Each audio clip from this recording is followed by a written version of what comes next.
Programa Viva com Mais Saúde.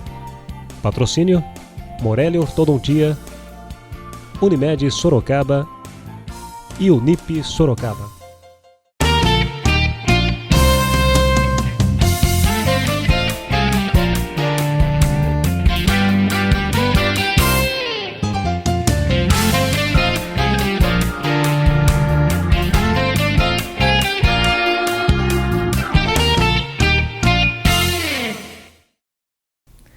Viva com Mais Saúde, uma realização da Fundação Ubaldino do Amaral, produção da TV Jornal Cruzeiro do Sul, com retransmissão da TV Com, canal 7 da NET, TV Votorantim, canal 10 e TV Comunitária, canal 3 pela Supermídia. Hoje estamos recebendo em nossos estúdios o médico do trabalho, Dr. José Osvair Drigo, formado em Medicina em 1975 pela PUC Sorocaba.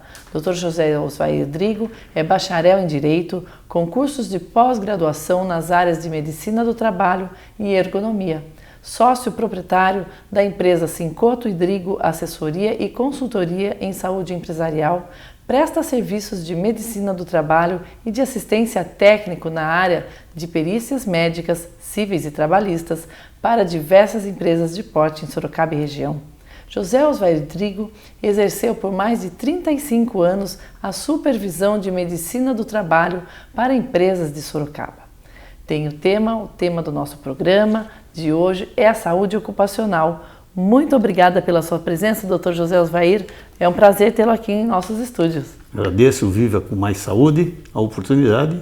Estamos às ordens. Seja bem-vindo. Muito obrigado. Dr. José Osvair, explique para os nossos espectadores em casa o que exatamente é a saúde ocupacional. Nós, profissionais da saúde, temos por missão a prevenção, a manutenção do bem-estar físico, mental e social das pessoas.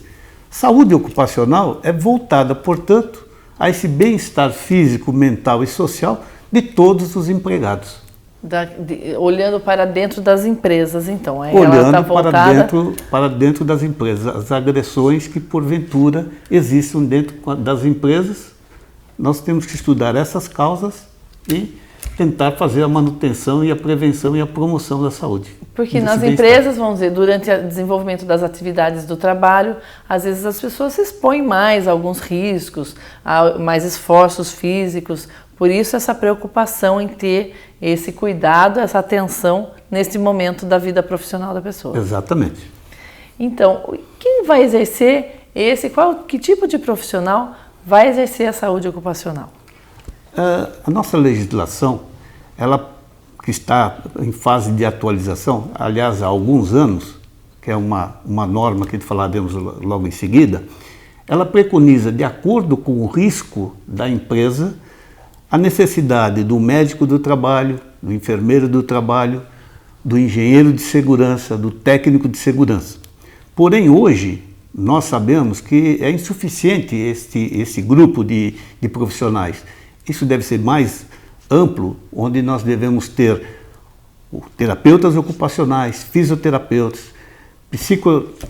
psicólogos, todos formando uma equipe multidisciplinar para atingirmos os nossos objetivos, o bom funcionamento. Porque os exercícios, vamos dizer assim, profissionais, né, que a pessoa desenvolve na empresa, eles normalmente são repetitivos, né? Então, se existe um problema que não está bem dimensionado, ele vai reincidir aquela questão e, com certeza, acarretar um problema ao longo do tempo para o funcionário da empresa. Com certeza. Nós estamos, tanto fora da empresa como dentro da empresa, sujeito a determinados riscos.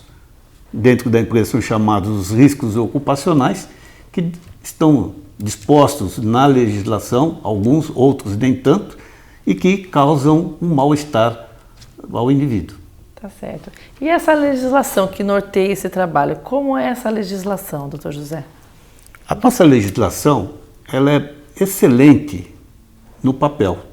Nós temos várias normas, várias leis, e o profissional de medicina e segurança do trabalho, ele tem vamos dizer assim, a Bíblia, A Bíblia. né, que são as normas regulamentadoras. Hoje já são 36 normas regulamentadoras para diversas atividades. Algumas são comuns a qualquer empresa e que devem ser aplicadas no trabalho. E depois existem algumas específicas para alguns tipos de empresa, é Sim, isso? Existem as mais sim. abrangentes? Algumas atividades, são algumas atividades. Eu trabalho em altura, trabalho com prensa, nem todas as empresas têm prensa, mas Claro. enfim, são normas específicas. E tem algum ponto básico nessa legislação que a gente pode se apegar? Existem algumas normas que são importantes e que são gerais. Por exemplo, citamos uma das normas, qual deve ser a composição do SESB, Serviço de Segurança e Medicina do Trabalho.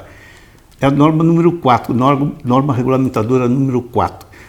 O pessoal não precisa ficar preocupado não em adquirir este livro, porque se quiser basta acessar o site do Ministério do Trabalho, legislação, normas regulamentadoras, e elas estão lá disponíveis e atualizadas, porque a atualização é muito frequente. Tá certo. Então nós temos algumas normas que são comuns. Por exemplo, a norma número 4 diz exatamente qual deve ser a composição do SESB frente ao risco e o número de empregados.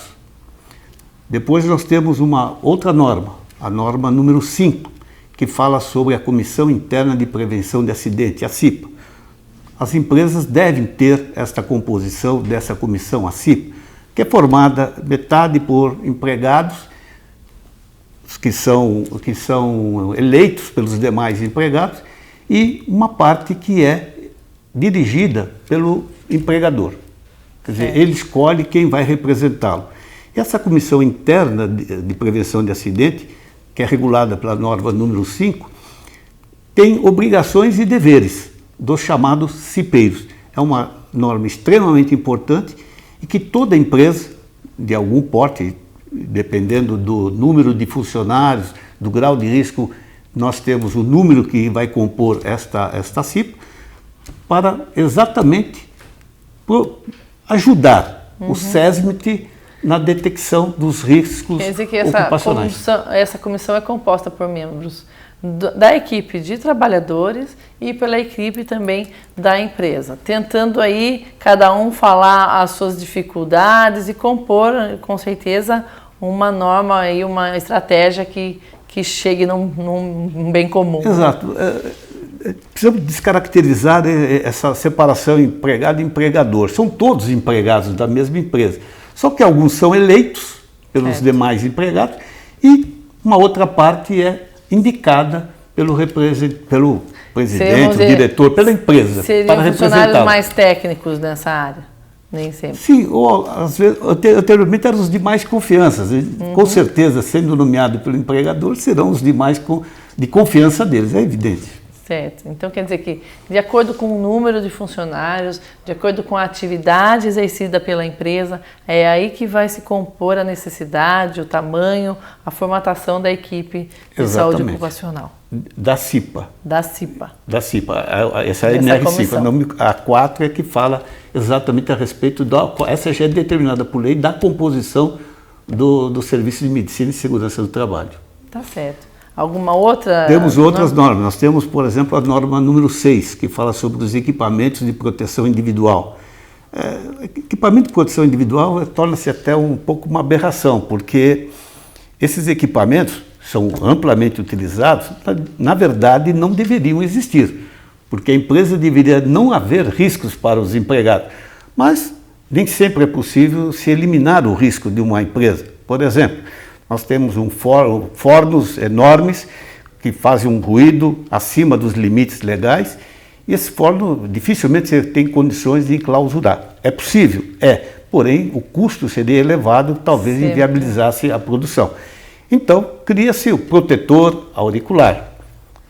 É claro que isto é uma aberração necessária nesse momento. Claro. As famosas EPIs, né? Os equipamentos que vão desde também botas, luvas, capacetes, óculos de proteção, que sempre bom também, o que o senhor está dizendo, o ideal seria não precisar utilizá-los e que o ambiente de trabalho fosse tão seguro que não precisássemos desses equipamentos. O ideal seriam os equipamentos coletivos e não os individuais, né? Ah, tá certo, com certeza. Porém, eles existem e devem ser usados com toda certeza. Com certeza. Tem alguma outra norma que o senhor gostaria de expor? Temos mais duas normas que foram regulamentadas em dezembro de 94, que é a NR7, que fala dos programas de controle médico de saúde ocupacional. E a número 9, que fala dos programas de prevenção de riscos ambientais. A primeira, PCMSO, e a segunda, PPRA. Como é que funciona isso? Primeiro se faz o PPRA. Normalmente, a empresa chama um técnico para ver quais são os riscos que estão expostos àqueles empregados, quer sejam eles riscos físicos, químicos ou biológicos. Feito esse levantamento, que é o programa de prevenção de riscos ambientais, o profissional médico do trabalho, vendo quais são os riscos, ele preconiza quais são as ações de prevenção e manutenção que ele deve submeter os empregados. Então aí nós temos, além dos exames de imagem, exames laboratoriais, ele tem que fazer o exame admissional, o exame periódico, o exame de retorno ao trabalho, quando o indivíduo se afasta por uma doença, qualquer que ela seja, ou por uma gravidez, no caso da mulher, do retorno, ele, por mais de 30 dias, ele deve ser submetido a esse exame de retorno ao trabalho. Temos mudança de função, porque os riscos são diferentes de uma função para outra, e ao ser demitido, ele também deve fazer o exame demissional. Então, tudo isso constitui o programa de prevenção médico da empresa. Todos esses pontos, esses principais, né, que o senhor está dizendo aqui, porque a Bíblia é grande, né? O senhor está mostrando aqui o manual aqui do seu livro de segurança do trabalho.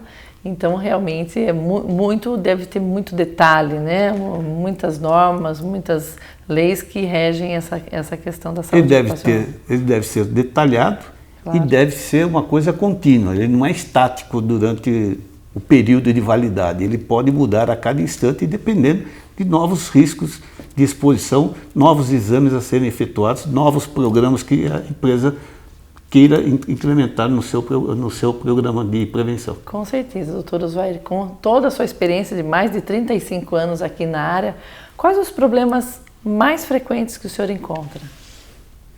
Bom, existem os mais frequentes. Eu comecei no tempo ainda das lombalgias, né? Problema de coluna. Depois passamos pelos problemas auditivos, perda de audição, por ruído excessivo. Ruídos maiores. Exatamente. Depois, estamos quase terminando, estamos ainda na era das DORT, dos distúrbios ósseos musculares relacionados ao trabalho. E já estamos entrando, agora sim, nas doenças mentais. Muito frequente, né? Esses riscos são difíceis de serem avaliados, então cada vez mais nós temos observado quadros de depressão, quadros fóbicos, né? Quadro de ansiedade, por diversos fatores, e que corresponde àqueles casos hoje mais frequentes do que a gente tem observado. É verdade. E esses distúrbios osteomoleculares, né, osteomusculares, desculpa, estão relacionados ao trabalho. Quais as situações, como se encontra, como o senhor vê esse panorama das empresas com o problema? Os distúrbios osteomusculares relacionados ao trabalho, antigamente chamados lesões por esforços repetitivos, eles já existiam, não é coisa nova, né? Nós tínhamos as doenças que compõem esses distúrbios. As empresas precisam tomar um certo cuidado com a existência desses riscos. Lembro que eu estava num congresso em Curitiba há mais de uma década atrás e um palestrante, não me recordo de que país, ele disse o seguinte: ou as empresas acabam com as LER-DORT ou as LER-DORT acabam com as empresas. E o que a gente tem observado, nós que trabalhamos na área de perícia, que é o outro ponto, né? Nós observamos que, acredito que 90% dos processos trabalhistas envolvem lesões por esforços repetitivos, antigamente, hoje distúrbios osteomusculares relacionados ao trabalho. É um problema sério e que tem solução? Tem. É fundamentalmente a ergonomia. Ergonomia, é isso que eu ia perguntar ao senhor. Essas questões estão ligadas à ergonomia. Diretamente ligadas à ergonomia. O que é a ergonomia? A ergonomia é uma área do conhecimento onde se procura adaptar o posto de trabalho ao empregado. Anteriormente, o que se fazia era adaptar o empregado ao posto de trabalho. Se ele tivesse que se torcer para fazer apertar um parafuso, não tinha problema. Não, ele que tinha que se adaptar. Ele tinha que se adaptar com a máquina, enfim, com as ferramentas, se eram pesadas, se estavam em posições inadequadas. Hoje o senhor detecta que já existe essa preocupação. Sem dúvida. E não só eu detecto, todos nós detectamos, e é importante que a empresa cuide desse aspecto. E elas, de forma mais lenta em algumas, mais rápidas em outras, estão procurando atender essa parte do conhecimento e da prevenção, porque é extremamente importante. É a saúde do empregado e a saúde da empresa que está em jogo. Tá certo. E essa ergonomia, então, ela entra em que momento ela entra? Na composição dessa carga que vai ser utilizada, que o trabalhador vai carregar, na postura em que ele faz as coisas? Como é colocado isso? Exatamente.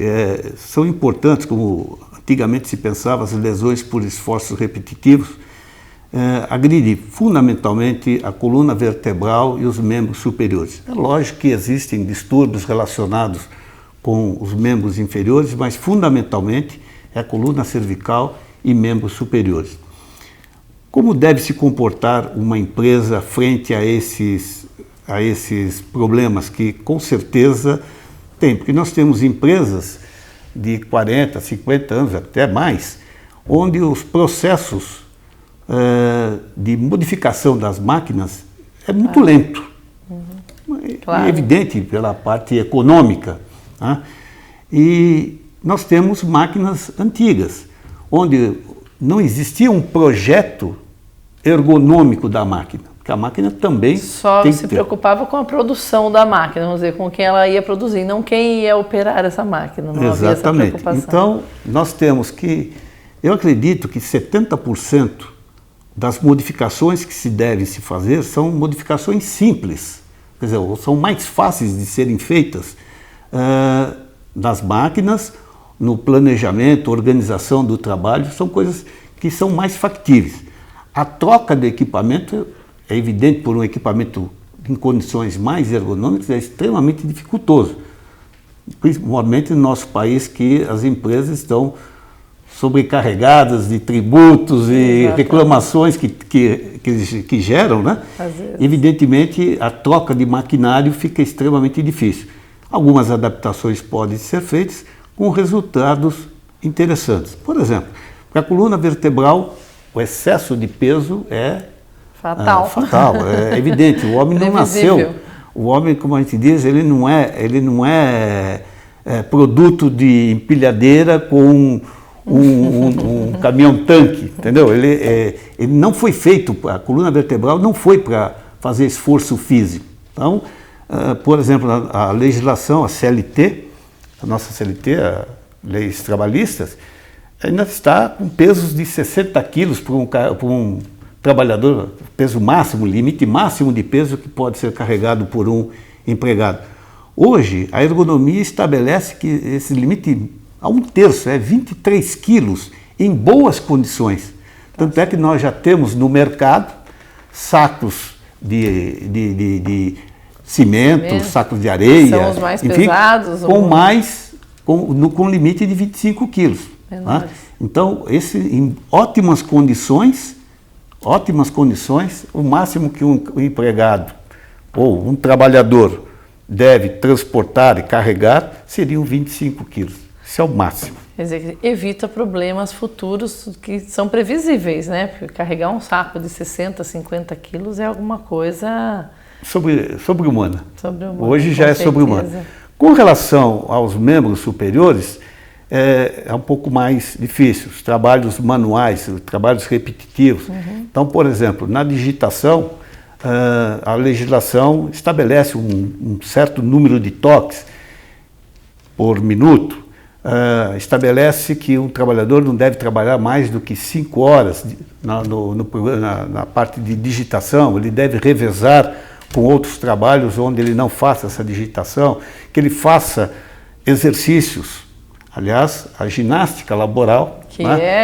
Houve um tempo que não se falava em outra coisa, era muito moda falar assim, a ginástica laboral. Ela ainda é importante? Ela ainda é utilizada, doutor José? Nós consideramos que a ginástica laboral, por si só, não é a resolução do problema das DORT. A ginástica laboral é um dos elementos utilizados pela ergonomia para sanar esses problemas ou atenuar esses problemas existentes dentro de uma empresa. Existem outros. Nós temos que fazer o rodízio das tarefas, nós temos que fazer pausas, nós temos que ver a antropometria do trabalhador. O que é a antropometria? É exatamente as medidas de um funcionário frente ao seu posto de trabalho. Se ele vai pôr uma pessoa pequenininha, de repente, para exercer uma tarefa um pouco mais pesada, ou o oposto, né? Uma pessoa muito grande, ou num balcão muito baixo, ou tendo que fazer um serviço que ele tenha que, vamos dizer, ter uma postura bastante inadequada para exercer. Exatamente. Só que devemos lembrar o seguinte, a última coisa que se faz é escolher o funcionário frente ao posto que você tem. Não, o posto tem que ser adequado ao seu funcionário. Claro. Mas, infelizmente, existem algumas situações que você é obrigado a ir pelo contrário. Dependendo da sua máquina, você escolheu o profissional. Infelizmente, ainda nós estamos nessa fase. Infelizmente o ideal ainda não chegou, principalmente quando se lida com empresas, enfim, tem máquinas sendo aperfeiçoadas na parte da produção e nem sempre na parte do atendimento ao funcionário. Eu acho que o ideal não existe ainda no mundo inteiro. O ideal é o robô só. Exatamente, o robô. O robô está assumindo. Mas aí a parte social do empregado, como é que fica? Nós teremos despesas inúmeras de colocar um robô no nosso lugar. Com certeza. Existem riscos ambientais na legislação que o senhor pode detectar ou considerar alguma coisa? As NRs, um grupo de NRs estabelece que nós temos riscos físicos, químicos e biológicos. Existem outros riscos evidentes, né? Hoje, os riscos para as doenças mentais não estão catalogados aqui. A não ser que consideramos o risco biológico, o comportamento de chefias despreparadas, outra coisa que podemos falar em seguida.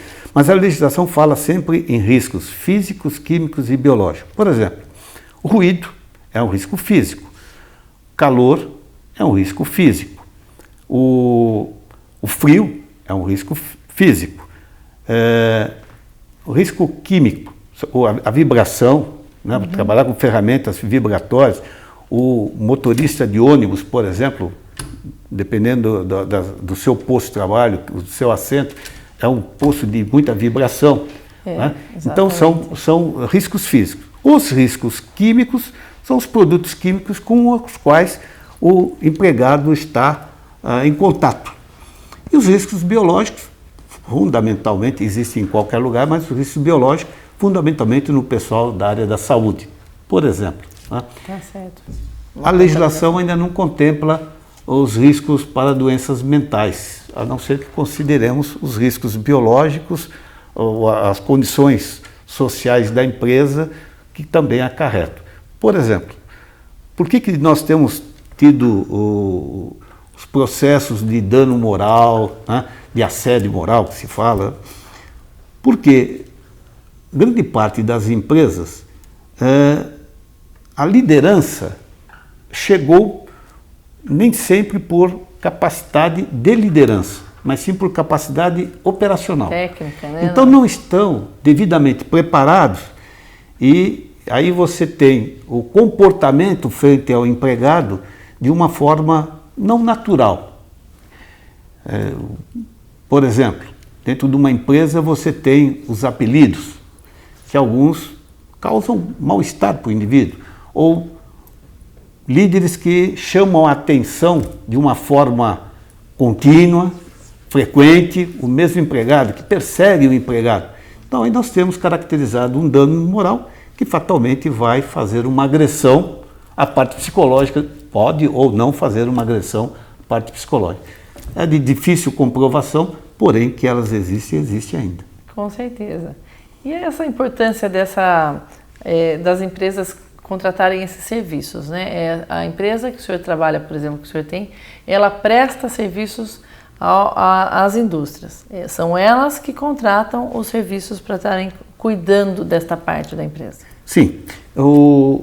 As empresas, dependendo do seu porte, número de funcionários e risco, elas são obrigadas a ter ou não um serviço próprio. Quer dizer, o serviço SESMIT, né, que é o Serviço de Segurança e Medicina do Trabalho, contratado por elas. Algumas, essas empresas que precisam ter é acima de 500 funcionários. As que estão abaixo de 25 empregados, empresas que têm risco 1, está estabelecido nas normas, não precisam de ter um médico coordenador. As de risco 3 ou 4, com mínimo de 10, com mais de 10 funcionários, já necessitam ter um médico do trabalho coordenador. Este médico do trabalho coordenador vai fazer as funções do médico que seria o mesmo médico contratado por uma empresa de grande porte. Evidentemente, avaliados os riscos, né, ele poderá precisar ou não de uma equipe multiprofissional. Sempre há necessidade. A empresa do qual eu sou proprietário, nós fazemos exatamente isso, para aquelas empresas que necessitam de um médico coordenador, mas não precisam ainda de ter um serviço próprio. E nós fazemos, então, os programas médicos, né, e orientamos, né, assessoramos a empresa nesses outros problemas existentes. Com certeza. E o senhor teria alguma orientação que você poderia passar aos trabalhadores para que eles tivessem uma melhor qualidade de vida dentro da empresa? Porque também não basta esperar que a empresa só ofereça os equipamentos. Muitas vezes a gente vê funcionários que não querem usar os equipamentos de segurança ou pelo menos não querem se adequar às normas de segurança. Que conselho o senhor daria para os trabalhadores para terem uma qualidade de vida melhor? Para os empregados, o que a gente sempre diz é o seguinte: eles têm direitos, mas têm obrigações também. Os direitos todos nós conhecemos, todos nós empregados conhecemos os nossos direitos, ou quando não, vamos atrás. Mas é importante os deveres. Quais são os deveres? Primeiro, é cumprir as normas, falando em segurança e medicina do trabalho, as normas de segurança impostas pela empresa. Segundo, o conselho que eu posso dar é que o empregado, assim que ele apresentar qualquer alteração na sua parte física, mental ou social, que ele procure os serviços da empresa para que ele possa ser orientado, né, e se tratar o mais precocemente possível, ou que ele resolva os seus problemas o mais precocemente possível. Eu acho que essas duas orientações são básicas e que todo empregado, qualquer que ele seja, em qualquer posição, ele deve assim proceder. Que não basta ficar esperando também que o empregador ele precisa ter o cuidado, oferecer os equipamentos, mas o funcionário também precisa fazer uso deles, o bom uso, a máxima de você não ficar esperando também que caia do céu uma fórmula mágica, né? Todo mundo tem que participar para que tenha um bom resultado de saúde depois. Mesmo porque as doenças, elas vêm de uma forma mais ou menos rápida. Agora, a cura nem sempre é tão rápida. E o pior de tudo, que é o bem mais precioso que nós temos, é a saúde. Com certeza. E prestar atenção, né? Acho que essa parte da ergonomia que o senhor fala, as posturas, a gente mesmo durante o dia a dia, como você diz, no trabalho é um esforço repetitivo, um exercício repetido. Mas no dia a dia, o modo com que a gente senta no carro, a postura com que se dirige, com que se fala no telefone, com que sentamos em casa para assistir uma televisão mesmo, o próprio sofá da sala, às vezes também pode ser um causador de um problema de coluna. Mas que coisa mais gostosa você estar com a sua cervejinha do lado, sentar no sofá, ou deitar no sofá com o pescoço desse jeito, aí no dia seguinte torcicolo. Isso. Quer dizer, não basta só no trabalho tomarmos os cuidados de postura, em casa também devemos tê-los. Com certeza, porque a saúde ela transpõe essas barreiras de o momento em que você está a trabalho ou não, está se divertindo. Com toda certeza. Chegamos ao final de mais um programa Viva com Mais Saúde, agradecendo a participação do nosso entrevistado, o médico do trabalho José Osvair Drigo. O Viva com Mais Saúde trouxe o tema de hoje, saúde ocupacional. Você pode assistir a esse programa no canal de vídeos do portal Cruzeiro do Sul em www.cruzeirodosul.inf.br, na TV Com, canal 7 da NET, na TV Votorantim, canal 10 e TV Comunitária, canal 3 pela Supermídia. O Viva com Mais Saúde vai ficando por aqui e esperamos você no nosso próximo programa. Até lá!